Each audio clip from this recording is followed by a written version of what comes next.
আসসালামু আলাইকুম দর্শক, এই রাস্তা দিয়ে যাচ্ছিলাম তো এই জরজীর্ণ একটি দোকান চোখে পড়লো। আপনাদেরকে দেখানোর চেষ্টা করে আসলে এই দোকানের ভিতরে কি আছে আর এই ঈদকে উপলক্ষ করে ওনার জন্য কিছু করা যায় কিনা। খুবই খারাপ একটা অবস্থা। উনি যিনি বসে আছে ওনার হচ্ছে পাও প্যারালাইসিস। উনি চলাফেরা করে লাঠির উপরে ভর করে। খুবই হতদরিদ্র একজন মানুষ। এই রাস্তা দিয়ে যারা যায় তারাই আসলে দেখতে পারে। সর্বোচ্চ এইখানে 1000 টাকার জিনিসও আছে কিনা দোকানের সন্দেহ আপনাদের সাথে শেয়ার করব, এবং কি ওনাকে দেওয়া যাবে, কি উঠাইয়ে দেওয়া যায় দোকানে, তাহলে উনি ভালোভাবে চলতে পারে, সেগুলো বিষয়ে আপনাদের সামনে তুলে ধরার চেষ্টা করব। আসুন, এখানে আসলে কি আছে। আসসালামু আলাইকুম দাদা, কেমন আছেন?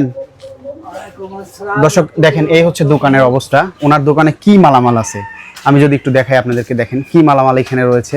এই যে কটকটি, এটা ওটা, এই বিভিন্ন এই একটা টেবিল নিয়ে কিন্তু উনি এইখানে আসলে বসে থাকেন।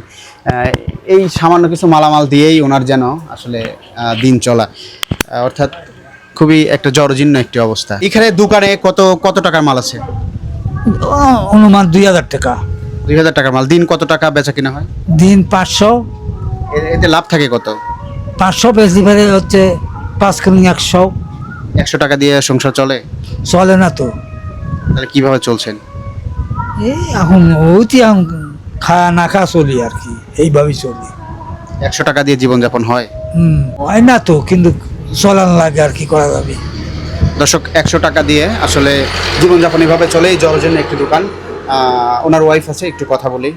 সংসার চলে না শোনা, নিজে একটু পরিশ্রম হরি মরি সময় সময় এটা ওটা একটা বাঁশ বেশি কি একটা কাম করি, একজন 10টা টাকা 20টা টাকা দিল এটা দিয়ে এটুক চলে।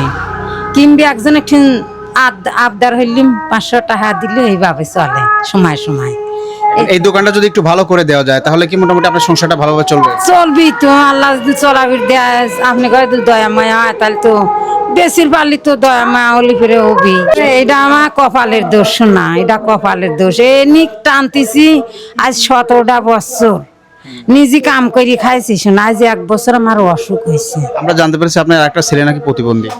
আবার বেটার তো প্রতিবন্ধী, হিতা তো আমার নাম গন্ধ লেয় নে ভালো, তাও লেয় না, সত্যি কথা যা তাই। মানে ছেলেরা তাদের পরিবার নিয়ে ব্যস্ত? না, তাকারে পরিবেলি তারা ব্যস্ত।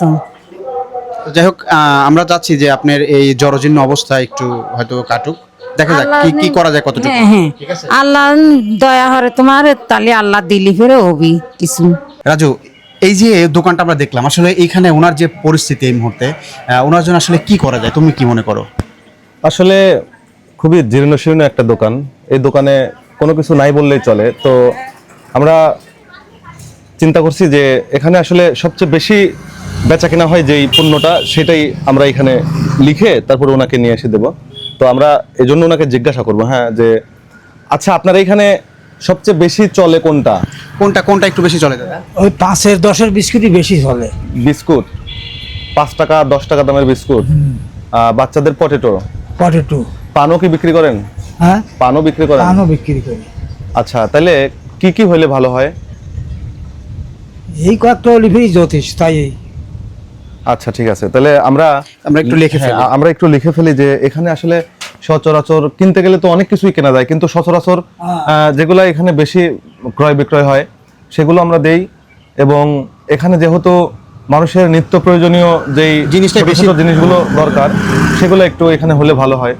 তো আমরা একটু লিখি। হ্যাঁ, কারণ এইখানে যতটুকু আছে আমার মনে হয় আমাদের যতটুকু পারি দিলে ওনার পরিবারটা সচ্ছলভাবে চলতে পারে। তুমি কি মনে করো? হ্যাঁ হ্যাঁ, অবশ্যই। এই জন্য তো আমরা এখানে এসে ওনাকে দেখার পরে আমরা এই সিদ্ধান্ত নিলাম। মানে মাজনি টাজনি এগুলো চলে। আচ্ছা, অর্থাৎ আপনার এক কথায় বাচ্চাদের যে খাবারটা এটা একটু বেশি চলতেছে। 5 টাকা দিলে এটা বেশি চলবে। 5 টাকার বিস্কুট। হ্যাঁ হ্যাঁ, লেখো 5 টাকার বিস্কুট। দর্শক, আমরা চেষ্টা করছি যে ওনার কিভাবে একটু সচ্ছল ফিরিয়ে আনা যায়। তো এই সচ্ছলতা আনলে হয়তো উনি একটু বেঁচে যাবে, কারণ উনি প্রতিবন্ধী মানুষ, ওনার পায়ের সমস্যা রয়েছে। এখানে আপনাদেরকে দেখাইলাম মাত্র 1000 থেকে 1500 টাকার মালামাল কিন্তু উনি নিয়ে এখানে বসে থাকে। দিনে হয়তো 400-500 টাকা বিক্রি হয়, ওখান থেকে 100 টাকা 150 টাকা বের হয়, এটা দিয়েই কিন্তু পরিবার চলে। তো সেক্ষেত্রে আমরা চেষ্টা করছি ওনাকে একটি সুন্দর পরিবেশ সৃষ্টি করে এখানে কিছু মাল সামানা উঠিয়ে দেওয়ার জন্য, যেটা দ্বারা উনি বিক্রি করে ওনার পরিবারটা যেন চলতে পারে। দর্শক, চেষ্টা করতেছি, বাকিটা দেখা যাক ইনশাআল্লাহ। আমরা ওনার দোকানে কিছু পণ্য উঠিয়ে দেওয়ার জন্য তালিকা করলাম। তো আসলে আমরা যা কিছু এখানে লিখেছি সবকিছুই যিনি দোকানদার চাচা মিয়া তার কাছ থেকে জেনে তারপরে লিখেছি। তো আমরা এখানে যা যা লিখেছি আপনাদেরকে একটু বলি। সেটি হচ্ছে যে 5 টাকার বিস্কুট, 10 টাকার বিস্কুট, পটেটো 5 টাকার এবং 10 টাকার, 5 টাকার চানাচুর, 10 টাকার চানাচুর, ভিমবার, মাজনি, মশার কয়েল, ব্রাশ, ডাল মসুরির এবং খেসারির ডাল, লজেন্স, কেক, পাউরুটি, শ্যাম্পু, সাবান, টুথপেস্ট সহ মানে আপনার যাবতীয় বাচ্চাদের যে হ্যাঁ। ছোট ছোট অল্প টাকার যে খাবারগুলো যেমন নিমকি বা গুড়ের যেই গোল গোল এগুলা বাজার থেকে নিয়ে আসবো। এবং আমরা যে দোকান থেকে এই জিনিসগুলো ক্রয় করব পাইকারি দরে, সেই দোকানে আরো অনেক ধরনের পণ্য আছে। আমরা সেখানে যাওয়ার পরে নিশ্চয়ই সেগুলো দেখার পরে আমাদের আইডিয়া আরো আসবে idea যে হবে, হ্যাঁ। এইটাও নিতে হবে, এইটাও নিতে হবে। প্রত্যেকটা অঞ্চলেই কিন্তু এরকম কিছু দরিদ্র এবং অসহায় পরিবার রয়েছে যাদেরকে আমরা আশপাশের পরিবারগুলো মিলিয়ে যদি কিছু একটা করে দেই, যেহেতু তিনি আর সেরকম কর্মক্ষম নেই, সুতরাং তার একটা দোকান এভাবে থাকলে এবং তিনি সে দোকানে বসে থেকে যদি বেচা কেনা করেন তাহলে দেখা যাবে দিন শেষে 300-400 যে টাকা ইনকাম হোক না কেন তার কিন্তু বুড়ো বুড়ি দুইজন খেয়ে পরে বেঁচে থাকতে পারবে। আমাদের দেখা দেখি যদি আরো অনেকেই এই ব্যাপারে ইন্সপাইরেশন পায় এবং উদ্যমী হয় বা তারাও যদি তাদের জায়গা থেকে সহযোগিতা করে, এটাই আমাদের প্রত্যাশা থাকবে। আমরা চাইলেই কিন্তু একটি অসচ্ছল পরিবারকে কয়েকটি পরিবার অথবা যুব সমাজ মিলে কিন্তু তাদেরকে একটি কর্মসংস্থানের ব্যবস্থা করে দিতে পারি।